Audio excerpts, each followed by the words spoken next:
все очень много интересно рассказывали, и начиная с мифологической школы, и мы вспоминали проповские конструктивные вещи его работы.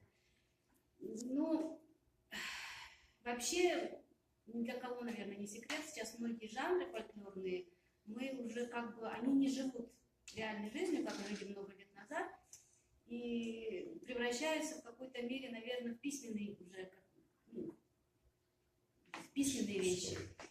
Вот. Но есть один момент, который, наверное, мы могли бы не упустить.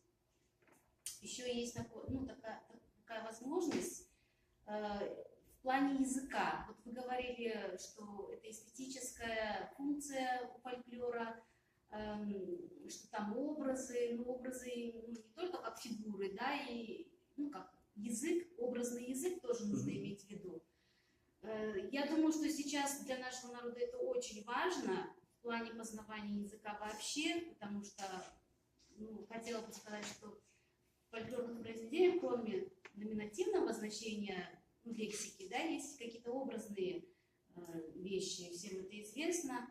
И просто хочу привести один пример. Недавно просто перечитывала сказки, и в одной из сказок есть такой фрагмент. У старика есть 6 детей, 3 сына и 3 дочери. И когда старик умирает, он завещает своим сыновьям: отдайте дочерей за тех, там по-крымстарски говорит, «Джума куна, джума малинде, ocaktan aytırıp kelgen soyuna берерсиz». То есть, несмотря на то, что я выросла со стариками, с древними на родном языке, я вот эту фразу для себя не смогла сразу расшифровать. Но давай спрашивать у других людей, как бы даже люди, которые постарше меня, мне не смогли объяснить истинный смысл этого. Объяснил человек, которому уже 80 лет. То есть я к тому, что мы эти вещи можем пропустить, потому что старики, которые 80 и старше, они уходят от нас. И эти значения нам когда-нибудь уже останутся для нас загадкой. Мы можем только предполагать. Я для себя предположила, конечно, свой вариант, но он не совсем точным оказался. Слово «оджа» в крымстарском языке имеет образное такое значение, приравнивается слову «темель». То есть в очень такое, можно сказать, святое время, да, джума малинде, такое вот ценное время, ocaktan aytırıp kelgen, человек, у которого есть темель. То есть не просто там кто попало, а именно, может быть, это человек с какой-то родословной, или там, я не знаю, какой-то просто человек, положительный. И вот такие вещи часто встречаются в тех же сказках или в песнях где-то. Мне кажется, что нужно очень большое внимание уделять вот этим вещам тоже. И расшифровывать их, потому что это очень важно для того, чтобы мы смогли свой язык обогатить и творить на этом языке.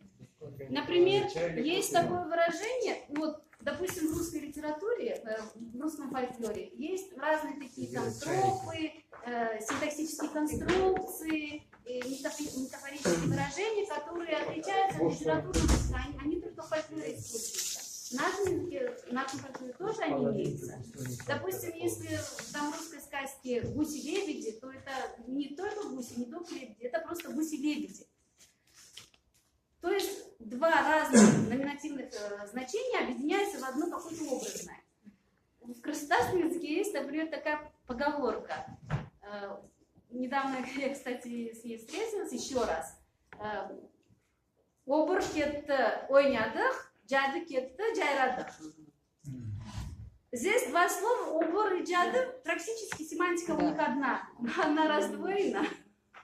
То есть вот есть моменты, когда обобщается и раздваивается. Вот эти все нюансы, мне кажется, очень следует нам сейчас изучать и уделять этому большое внимание, и тогда у нас будет какое-то продвижение. То есть это в плане языка мы можем, изучая это, построить фундамент того, что может быть дальше, а не строить дом, а потом уже изучать фундамент. Вот это все, что я хотела сказать. Коротко. Да. Сразу. Бахнем. Суфизм. Тарикаты. Суфийские центры. Как их называли? Это 4 центра религиозно-суфийских покрытий. Как их называл средневековые историки, они были фундаментами всей Dört Ocak считается Буласулю, авторитетлі, біреулерді. Мұна Ocaklardan айтырып келгенлер де шейхлердің разылығыны алып келгенлер. Шу Dört Ocak'tan бірісінің разылығыны, яготесиясына. То есть семантика слова «оджа» очень широкая. Ocak, не Ocak, Ocak. Это суфийский центр. Это вот 4 семейства, самые известные. Это государство в государстве. Получается, это еще более глубокий смысл. Получается, это религиозный смысл, насколько они почитали этих шейхов, эти центры. Они назывались Dört Ocak. 4 очага, как сказать. 4 очага. И в данном случае, хочешь иметь хорошего этого, возьми как бы благословение шейха. Благословение, он знает, кто достоин твоих очагей. Более у нас этого мало. А баша вот мында Ocak конкретно более мада. Эй, мешур шейхлер Ocak. İmana söyledi. Evde ocak.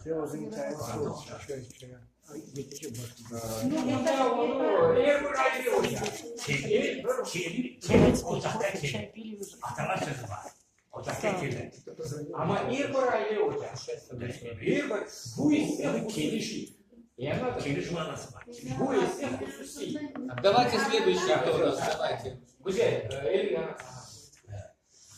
Ben Kırılda'da Atalar Sözlerinin tasnifatını yazdım. Çünkü ben doğrusu arkada bunu bir ay evvelsi yazdım siz. Ama bunda yok ama. Семинар закрываемый? Yok. Ben Тогда сначала бы вы выступили по программе, быстренько ушли бы. Значит, Не очень.